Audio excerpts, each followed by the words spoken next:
What's going on, everyone, and welcome back to the channel. In today's episode, we are going to be going back and covering the installation and welding of the E36 Drift BMW Diff.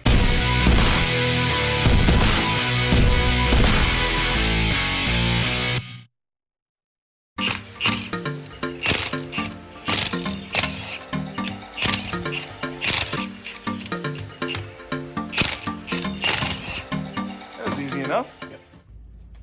You know, we've talked all these years about how whenever it's my car or your car or who works on what, but I think what we need to point out here is when I stand here for moral support, things get done. You know, when I stand here and I try and do things myself, I end up with 4 stitches in my face. So I think that's really the big issue here. Ta-da. Ah, there we go. Nice. Oh, yeah, that just reads that shit spinning by. All right, well, there's the stock diff. Fanciness. Oh. What? Dropping shit. Jesus Christ, man, get it together. So we just gotta make sure that we don't get any welds right there on the end of the input shaft. So do you want to do, are we gonna do this the easy way where we just jam some welds up here where they meet, or are we gonna put like a plate in here? Man, you know, I was thinking, because I had seen this other day. We got these things, if they'll fit, or we just trim them down. Okay. Are you talking about the gussets from the roll cage? Yeah. Yeah, we could probably use that. One on each. Might have to trim them a little bit, but yeah. I imagine they should fit.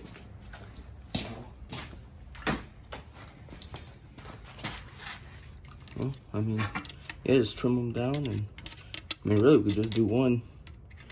Across or something so it fits in there.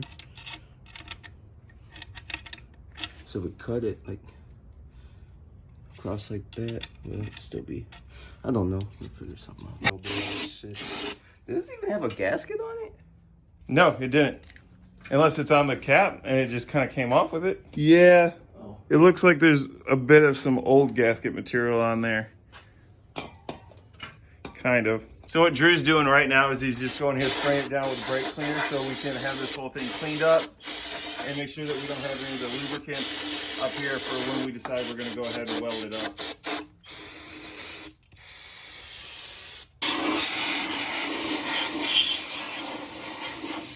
Oh, that smells plenty toxic.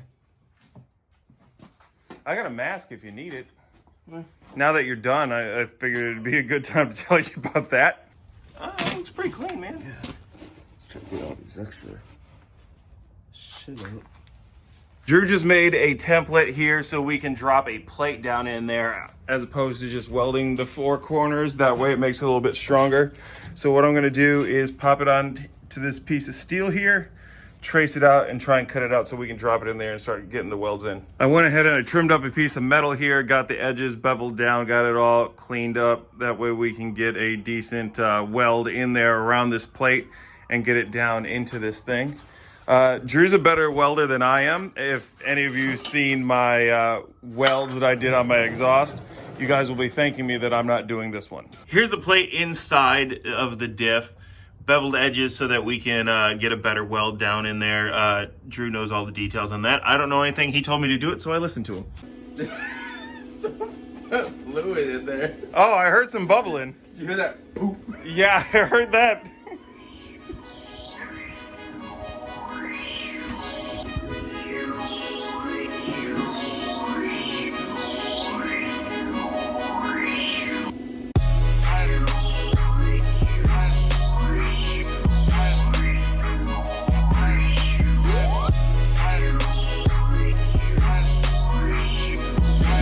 Sorry.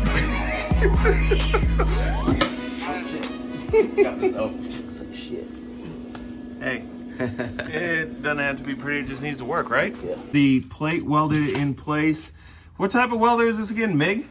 Or flux core? No, yeah, it's flux core. That's what it looks like. Yeah, so there's quite a bit of slag everywhere. So it's not the cleanest, but it does its job. But I will say this, Drew did a hell of a lot better on this than what I did on my exhaust, that's for sure.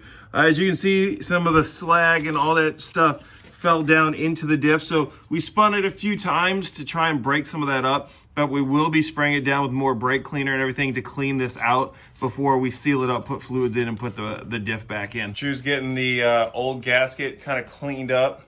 We have some, what is it, the Right Stuff 1 minute gasket. I used this on the S550 for some gaskets there. And we're gonna just go ahead and line this up so we can finish up our welded diff. As you can see, there's our plate that we welded into place. I think it's gonna hold in pretty good, man.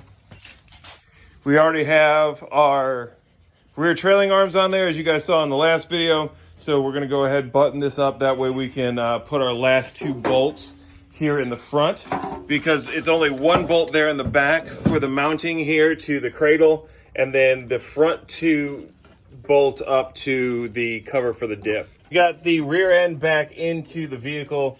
This was definitely an easy one-man job getting it out, but I wouldn't have been able to get this back in by myself, getting it up here and balancing it. So we're gonna start getting the sway bar. Damn it, the suspension dropped again on me. All right, anyways, we're gonna try to get the sway bar back in place so we can start buttoning this up. The rear end is fully back up into the car. We still got to add fluids to it, get the drive shaft in, and hopefully this weekend we'll be getting the trans out, but we'll see. I got one of the wheels on here. You can see I got the original caliper, and then we have our dual caliper bolted in there. This wheel, however,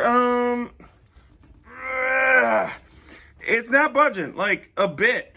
I believe it's because this here was clamped on there pretty tight, as well as this.